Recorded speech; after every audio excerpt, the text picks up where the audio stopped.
Hey guys. Hey guys. Hey guys. Hey guys. Okay, sorry. Testing ko lang yung microphone. Okay, hey guys. Welcome back to the second video. And yeah, i-analyze natin yung episode 64. Um, Crazy episode. Pero this episode right here is basically just a build up to what's going to happen on the next episode. And usually, the Friday episodes are usually the biggest episode during the week. So, tira natin. Pero you know what? Let's analyze this one. Okay, ito yung masasabi ko Um, Actually, ginawa nila yung chapter, um, ito yung papakita ko. So, I have this artwork right here na ginawa ko in the past. Tayo dito sa photos, album, ano itong Photoshop stuff Photoshop. Ito. So, may ginawa ko ditong artwork after reading a chapter. And I was simply mesmerized with that chapter na dumiretso ako at gumawa ko na mismong artwork ko about doon. Tingnan natin kung makikita ko yun. Ito. Ang tinig ng mga pinag-uusig. Pinag-uusig. Kabanata 49. Okay? This is Ibarra and Elias in the middle of the dagat. At ang pinag-usapan nila dito ay yung pinag-usapan nila dito. So from here, there was simply a big change na nangyari. Kung hindi ako nagkakamali, doon sa nobela, parang hinahanap na nila si Ibarra Parang hinahanap nila si Ibarra for some reason and basically parang, I don't know, parang tumakas yata sila and napunta sila sa dagat na yon and since they were alone, they decided to talk about their love for the Philippines. But at the same time, they realize by talking with each other na they do love the Philippines pero they have their own ways of loving it. Again, we are seeing like Jose Rizal and Andres Bonifacio talking here. Elias clearly wants a change, some kind of change through violence. Pero Ibarra is someone who would rather see I think, di ba, Elias kind of encouraged Ibarra to do some kind of a reform, di ba? Pero Ibarra was against Elias's plan or his idea of loving the Philippines kasi he wanted violence. Kasi nakikita niya yung corruption mismo sa Guardia Civil and stuff like that. And when you think about it, both of them are right. Both of them are right. Kasi okay, let's talk about Elias side. Ayaw niya sa Guardia Civil kasi nakikita niya yung mga Guardia Civil bilang isang mga instrumento para sa corruption. Nandiyan ang mga Guardia Civil kasi hindi nila ginagawa yung trabaho nila and stuff like that. And clearly, Elias is saying this from the bottom of his heart kasi biktima siya mismo ng mga pinagagawa ng mga Guardia Civil sa kanyang pamilya. At kung hindi Guardia Civil, kundi yung mga Kastila in general. Ibarra on the other hand, which is isang ilustrado at lumaki mismo sa ibang bansa, sa Europa, wala siyang masyadong exposure pagdating sa mga Guardia Civil. Kung nakikita niya yung corruption ng mga praile at yung power ng mga praile, hindi niya I think so far, hindi pa niya nakikita yung corruption ng mga Guardia Civil kung ano yung capability sa mga Guardia Civil pagdating sa pag-handle ng isang community gaya ng San Diego. Kaya parang nakikita ko kay Ibarra dito mismo, Ibarra cannot argue about something that he doesn't know about. And clearly, sa paningin niya, ang Guardia Civil ay necessary sa San Diego kasi they are the one who are keeping peace. Diba? In some shape or form, parang generalize ni Ibarra na ang mga Indio ay very capable of violence, lalo na kapag wala yung mga Guardia Civil. So, in Ibarra's perspective, nakikita yung mga Guardia Civil bilang, again, parang frontliners. And they are the ones who are keeping peace. Pero, given na si Elias ay mismong may literal na experience about doon at lumaki siya sa Pilipinas, nakikita niya na, no, corrupt yung mga Guardia Civil and stuff like that.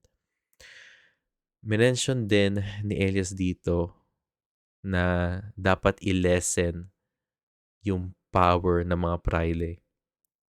And mga ganung bagay. Which clearly makes sense kasi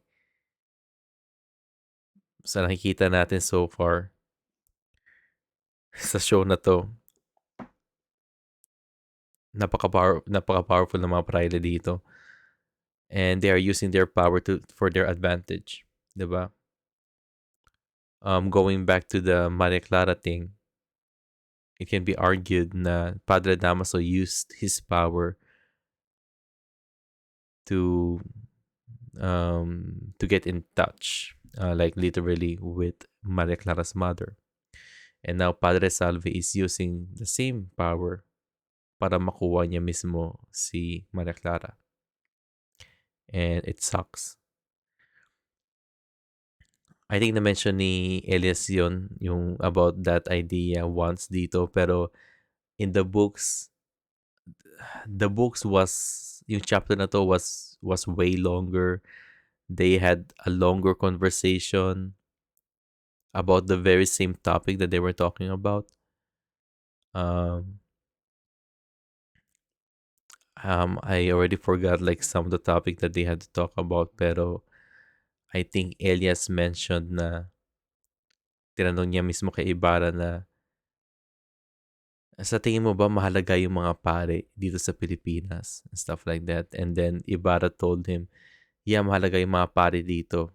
I mean, ang mga pare lang mismo ang mga rason kung bakit may pakialam pa yung Espanya sa Pilipinas and stuff like that. Parang yun naman naging usapan nila. And you know, just like how this ended sa libro, they ended with the idea na, you know, they decided to agree to disagree. Pero again, nandun sila sa lawa and nahuli yata sila ng mga Guardia Civil and stuff like that. Hinarap na si Ibarra, so ang ginawa, tumalon si Elias sa tubig. Akala ng Guardia Civil si Ibarra yung tumalon sa tubig, stuff like that. Napunta si Ibarra sa shore. And madami nangyari sa libro na yun.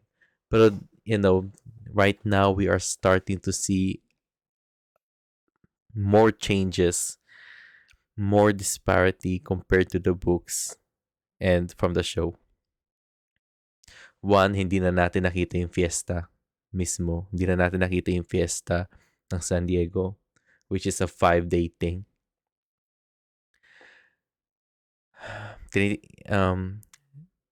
I think tinanggal ng mga writers yun to streamline the story and maybe to save some money. Budgeting reasons, given na yung fiesta is something na extravagant and it's going to take, the filmmakers are going to need a lot of extras, a lot of people, and a lot of props para lang i-portray yung fiesta mismo sa TV. So I think that's one of the reasons they have to remove that. Another thing is that naalala niyo yung time na sinakto nila yung yung lunar eclipse sa mismong show. And since tapos na yung yung Pasko and stuff like that, madaming malalaking events ang nangyari mismo sa libro during the Christmas season. And yeah, again, there's that. Napansin nila na, you know, base sa takbo ng show na to, hindi to sasakto sa mga events mismo ng libro. Gaya ng Fiesta ng San Diego, pati yung mga nangyari sa Pasko. And another change another thing that they cut here na napapansin ko so far is the fact na sa libro kasi, habang nangyayari yung fiesta, madami nangyari during the fiesta eh. Madami kagulo na nangyari doon eh. May one time parang pinasukan ng mga let's say ng mga rebelde yung isang theater play. There was this another time kung saan si Sisa mismo ay naging potential book spoilers you guys, potential book spoilers, pero there was this one time sa libro na pinakanta ni Doña Consolacion si Sisa at sa sobrang ganda ng boses ni Sisa napaiyak si Doña Consolacion and doon na-reveal na si Doña Consolacion pala ay marunong magtagalog kasi the whole time nagpapanggap lang siyang hindi marunong magtagalog and stuff like that. And then there's this other change na yung sa change na ginawa nila kay Doña Victorina and Doña Consolacion. Kasi si Doña Consolacion, nagkukunwari hindi siya marunong magtagalog. Pero dito in the show, diretso siya magtagalog. Si Doña Victorina, parang nag-i-Spanish siya na mali-mali naman and stuff like that. We saw some of that in some episodes, pero you know, they decided to just stick with Doña Victorina just speaking Tagalog straightly. So we are now seeing like a lot of changes here pagdating sa when you compare the novels from the show. But this is fine. I think this is a way for the writers to streamline the entire story. Now, what I'm afraid about is kung February matatapos, tama ba? February ba matatapos ang show na to? Kung February matatapos ang show na to, so basically they have 2 months to tell the El Filibusterismo story. And sa pagkakalam ko, there's a lot that happened in the El Filibusterismo story. And I got this feeling that they're going to skip the first few chapters sa El Filibusterismo once na bumalik si Clay sa mundo ng Noli Me Tangere after niyang bumalik sa kanyang present time and stuff like that. But again, going back with the Guardia Civil thing, I understand Elias's opinions about the Guardia Civil and stuff like that. Ito medyo nag-focus sa Guardia Civil eh. Pero in the novels, they talk a lot about more things. Pero I was expecting na yung ikikwento dito mismo yung backstory ni Elias kasi the chapter after chapter 49 or 42, 49, chapter 50 is all about Elias' backstory. And even here, they did like a lot of changes here. Sa libro, the story was darker compared to what they showed here in the show. Maybe again to streamline things, or maybe to meet up with the MTRCB ratings, TV ratings, and stuff like that. Pero a change that they made here is that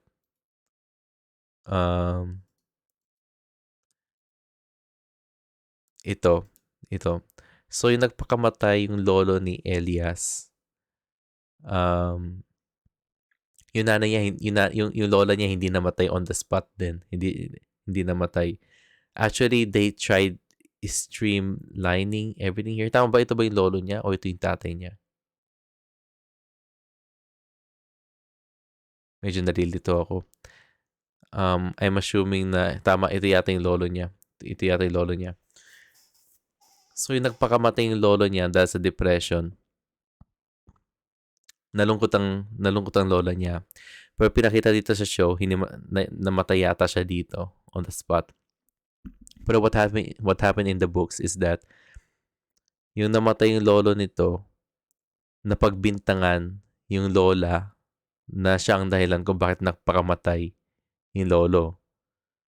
So, since napagbintangan, napunta sa korte and stuff like that, Guardia Civil stuff. So, it adds to this layer kung bakit galit na galit si Elias sa mga Guardia Civil and basically sa justice system ng Pilipinas back in the day.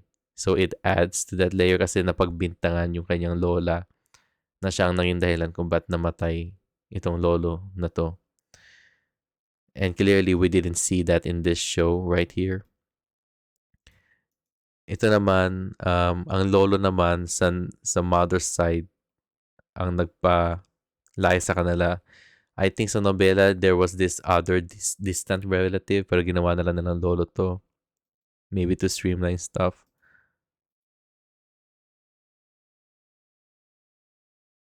Pero I think, pinakita ba dito kung paano namatay yung ano? Parang di yata dito pinakita kung paano namatay yung tatay. Yeah, hindi na yata pinakita. Unless I missed it. Pero naman yung tatay naman, paano ba to? I think yung tatay namatay yata sa sakit and stuff like that. Pero yung nanay ni Elias, namatay sa ilalim ng puno. Ay, hindi. Wait lang. Sorry, nalilito ako. Yung tito, lola, tito.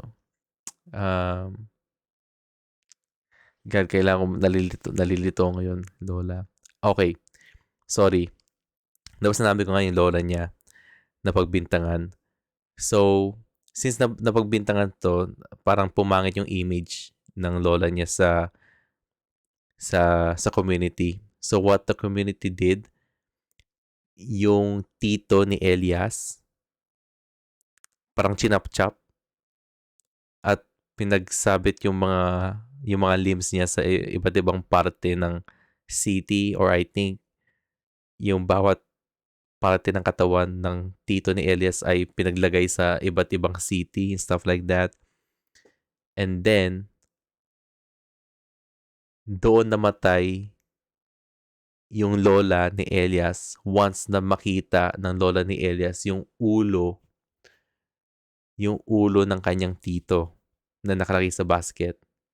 So here, ang ginawa nila, namatay yung lola sa nagbikting lolo. Pero in the books, namatay ang lola sa nakasabit na ulo ng kanyang anak sa puno. Doon nahimatay yung lola. Pero they did all of this to streamline everything and to make things a lot less darker. Pagdating naman sa kapatid na babae ni Elias, since naghirap sila, na-depress yung kapatid ni Elias na babae, one time naligaw na yung she went missing. Hinanap siya ni Elias pero nabalitaan na lang ni Elias na yung bangkay ng kapatid niya ay nakita yata sa tabing dagat at merong hiwa yata may malaking hiwa yata sa baba mismo ng kanyang kapatid. Hiwa or may nakatusok na kutsilyo doon, something like that. So, there's a huge chance na ginahasa yung kanyang kapatid na babae. Pero, his backstory is way darker in the books. They just change everything here just to make things a little less darker.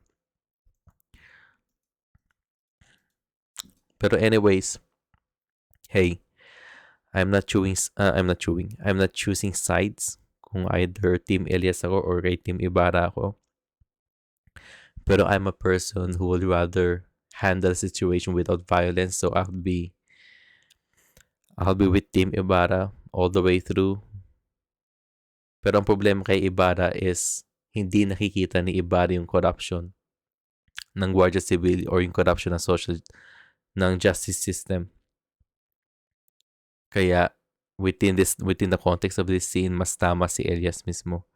at merong mas point si Elias pagdating sa mga pinagsasabi niya.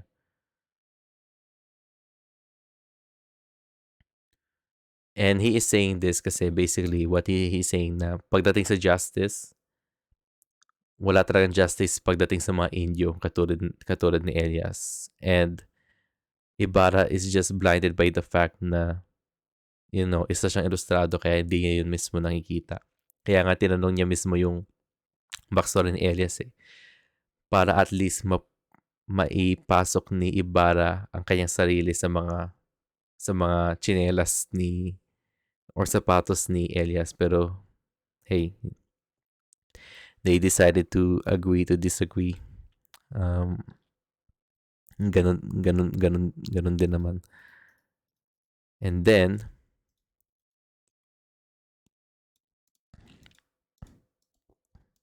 nothing much happened here. Again, nag-assume siya na si Padre Salvia may dahilan. We are getting, we are, we keep on getting this rivalry that is happening between the two padres. I do think na mangyayari talaga na kukunin, i-accept talaga ni Maria Clara yung offer na yun with Padre Salvi. We still have to see it. Oh, by the way, oh my God. Nalobat yata yung camera ko. Ilang paano ba to? Change ko muna yung camera ko. Sorry you guys. Ang bilis manobat ang camera ko ngayon. Ba't kaya? Nope. That's funny. Okay. Hey guys. Gamit ko yung webcam ko ngayon. So low quality tayo ngayon. Pero nalobot yung camera ko Pero natatawa ko dito. Pero I think ito nga mangyayari nga itong i-accept nga ni Maria Clara yung offer ni Padre Salvi. And hey, it might lead to Ibarra's downfall kung ano mangyayari sa mga letters ni Ibarra. Pero hopefully, Maria Clara will reconsider. We'll see in the coming episodes. Ngayon, merong theory na saan ba yun? Na si Sir Torres ay isa sa mga fireflies. Ako nagsabi na hindi. I think it's just a symbolism na yung fireflies mismo ay binabantayan lang yung mga hikaw na binigay ng nanay ni Clay sa kanya. It's just like symbolism na her mother is watching over her. Pero since na-mention ni Clay si Sir Torres, I do think na si Sir Torres nga ay mga fireflies na yun. At kapag nagsama-sama, magpo-form na yung taong Sir Torres mismo. So there's that. But other than that, I got nothing else to say about this episode other than, hey, they did a lot of changes in a chapter, and this will lead to the next episode. But yeah, that's my analysis to it. My God, ang labo ng camera ko. What do you guys think? See you guys around, and you guys take care. Goodbye, and God bless.